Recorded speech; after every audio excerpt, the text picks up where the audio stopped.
يؤتي الحكمة من يشاء. السلام عليكم ورحمة الله وبركاته. نحمده ونصلي على رسوله الكريم أما بعد.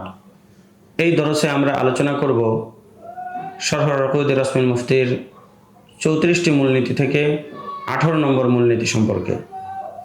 মূলনীতিটা হলো, যদি কোনো মাসালার মধ্যে মাযহাবের আসহাবে মুতাকদ্দিমিন আইম্মে মুতাকদ্দিমিন থেকে কোনো স্পষ্ট কওল ও রেওয়ায়াত বর্ণিত না থাকে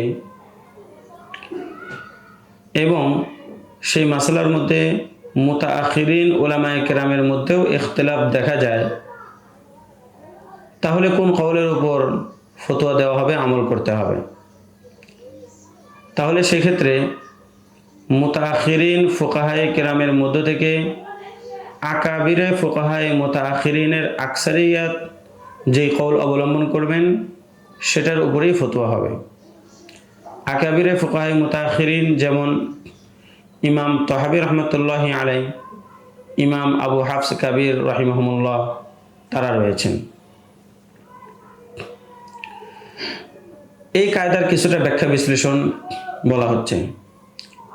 আল হাবিল কুদসি নামক কিতাবের মধ্যে রয়েছে, যদি কোনো মাসালার মধ্যে ইমাম আবু হানিফা রহমতুল্লাহি আলাইহি থেকে স্পষ্ট কোনো কওল ও রেওয়ায়াত বর্ণিত না থাকে, তাহলে ইমাম আবু ইউসুফ রহমতুল্লাহি আলাইহি কওলের উপর আমল করতে হবে।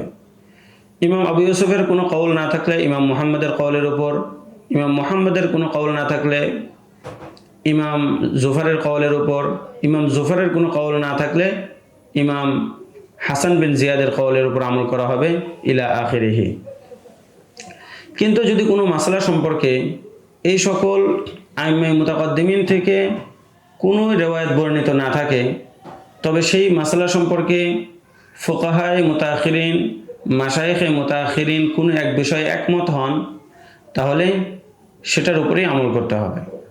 আর যদি মাশায়েখে মুতাআখিরিনদের মধ্যেও ইখতিলাফ দেখা যায়, তাহলে আকাবিরে মাশায়েখ, আকাবিরে ফুকাহায়ে মুতাআখিরিন যেটার ব্যাপারে অধিক লোক থাকবেন, অধিক সংখ্যক আকাবিরে ফুকাহায়ে মুতাআখিরিন যে মতটা অবলম্বন করবেন সেটার উপরেই ফতোয়া দিতে হবে, আমল করা জরুরি হবে।